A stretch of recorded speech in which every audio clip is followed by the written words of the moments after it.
yang harus kulakukan sekarang? Mengapa ini bisa terjadi? Aku sudah berhati-hati mengendarai motor dengan laju normal. Tidak balap. Aku tidak balap. Aku memperhatikan kendaraan lain yang lalu lalang. Tapi mengapa aku bisa tak melihatnya? Apakah aku melamun? Tidak. Rasanya aku tidak melamun. Tapi entahlah. Mungkin aku melamun. Aku tak ingat. Sial. Benar-benar sial.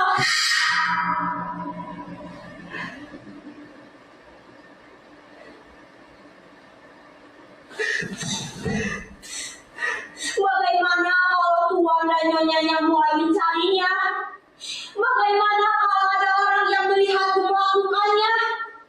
Tuan dan nyonyanya akan membuat pengumuman dan menyebarkannya ke media sosial, lengkap dengan fotoku, nama sekolahku, bahkan alamatku.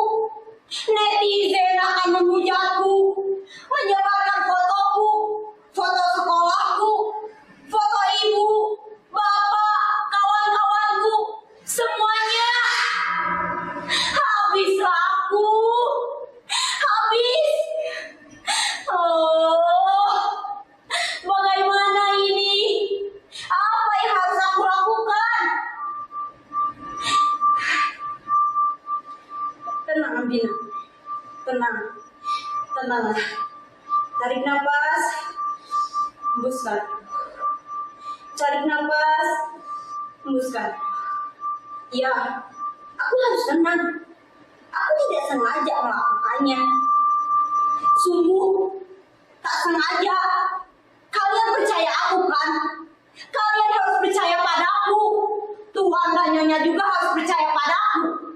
Aku tak pernah melakukan kejahatan. Aku orang baik. Tanya saja kawan-kawanku. Tanya saja ibu dan bapakku. Tapi mengapa ini bisa terjadi padaku? Mengapa? Atau kalian juga pernah mengalaminya? Apa yang kalian lakukan ketika itu? Kalian tak bisa menjawab pertanyaanku. Kalian sedang menontonku, tak bisa memikirkan hal lain. Kalian sedang melakukan tugas kalian.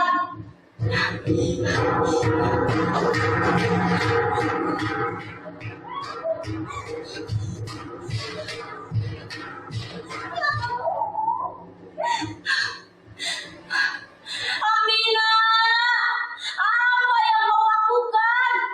Kau bisa mati kalau membuka wajahmu seperti itu. Tidakkah cukup untukmu satu kematian hari ini? Atau kau ingin mati seperti... Tolong aku. Tolonglah aku. Kalian harus menolongku.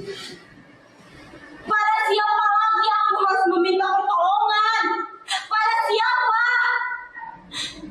Aku benar-benar tidak sengaja. Aku tidak melihatnya. Dia melintas begitu saja di jalan. Oh, apa yang sedang terjadi? Jangan-jangan ini adalah hukuman untukku.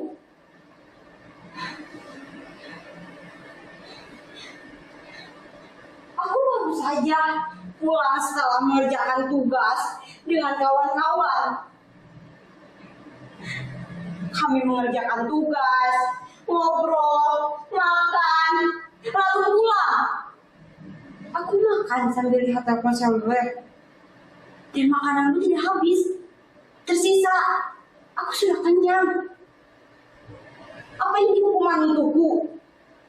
Jangan-jangan dia adalah jelmaan yang kare-kare. Pengawal setia Sang Hyang Sri, Dewi Padi dalam Surila Galigo.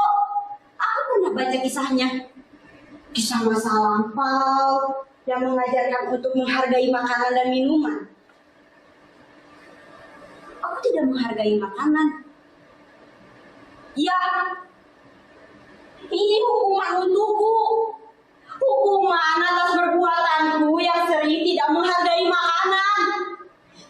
Aku tidak menghargai makanan. Aku tidak memberikan makanan pada orang yang membutuhkan, malah membuangnya. Keterlaluan. Ya, kau keterlaluan, Amrina.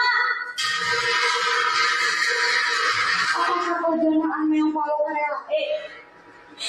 Apakah kau jemaah yang follow rela? Jawab pertanyaanku. Mengapa kau diam saja? Jawab. Jawab. Mengapa kau diam? Mengapa kau diam saja? Mengapa? Bantulah aku.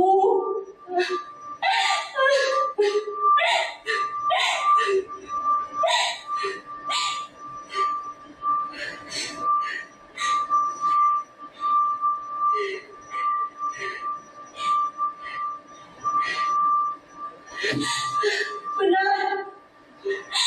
Benar dugaanmu. Dia memiliki 3 warna. Dia meong palo. Tidak. Dia bukan meong palo. Ini bukan hukuman. Dia tak menjawab pertanyaanku karena dia sudah mati. Dia bukan jemaah siapa-siapa. Dia bukan jemaah meong palo karela pengawal setia Dewi Padi Sangiang Sri. Itu mitos yang bernilai kearifan agar kita menghargai bahan pangan yang sudah ada sejak dahulu yang telah menghidupi kita. Aku memang salah karena sering seenaknya menyia-nyiakan makanan. Tapi ini bukan hukuman. Aku akan belajar menghargai makanan.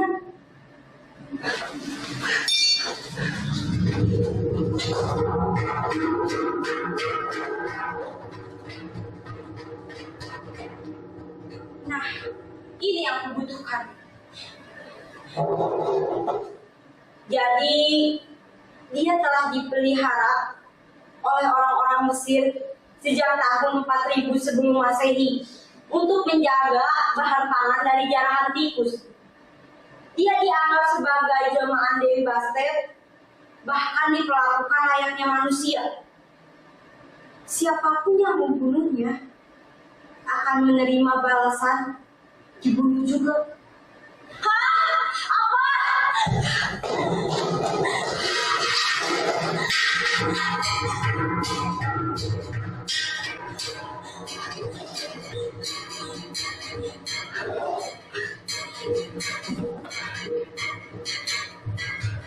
Selesai penjelasannya. Tradisi Mesir kuno inilah yang sering disebut-sebut sebagai penyebab munculnya mitos mengubur yang mati tertabrak dapat mencegah nasib sial. Aha, aku tahu sekarang. Aku akan menguburnya. Ya, aku akan menguburnya. Tapi bagaimana kalau tuan dan nyonyanya mulai mencarinya? Bagaimana kalau tuan dan nyonyanya tidak terima dan memenjarakanku, menyeretku ke polisi, bahkan memenjarakanku? Ya Tuhan, apa yang sedang terjadi? Ini semua mengerikan. Aku tak bisa memikirkan semuanya. Ini membuatku tertekan. Ya Tuhan, hiduplah kembali. Aku mohon, hiduplah kembali. Maafkan aku. Aku harus menyelesaikan ini sebelum ibu dan bapak pulang. Mereka tak boleh mengetahui kejadian ini. Tak boleh. Mereka tak boleh tahu. Aku harus menyelesaikan ini sendiri. Tidak, penonton tak bisa membantuku. Mereka sedang sibuk menyaksikan kita. Mereka reka monolog ini.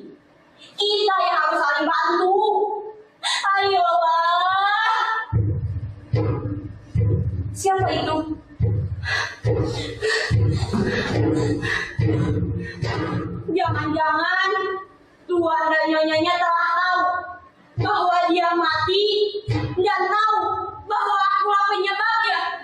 Jangan-jangan tuan dan nyonyanya datang ke sini untuk menangkapku atau bahkan membunuhku.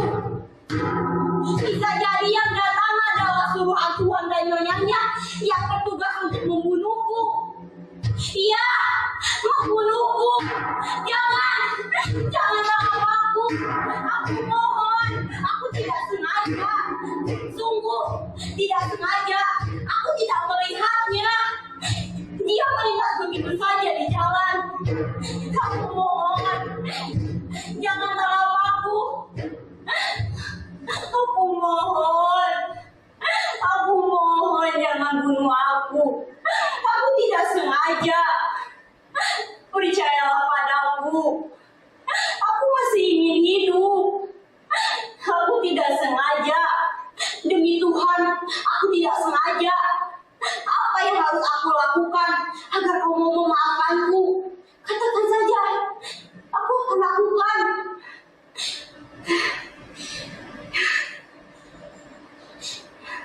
Tidak. Aku tidak sengaja menabraknya. Ini adalah penjelasan yang jujur. Tak ada niat untuk menabraknya. Ini murni ketidaksengajaan. Ketidaksengajaan patut dimaafkan. Aku mengakui aku lalai. Aku akan bertanggung jawab. Aku akan mengugurnya. Ya, aku akan mengugurnya. Aku akan datang ke tuan dan nyonyanya. Aku akan menceritakan semuanya. Jujur lebih baik.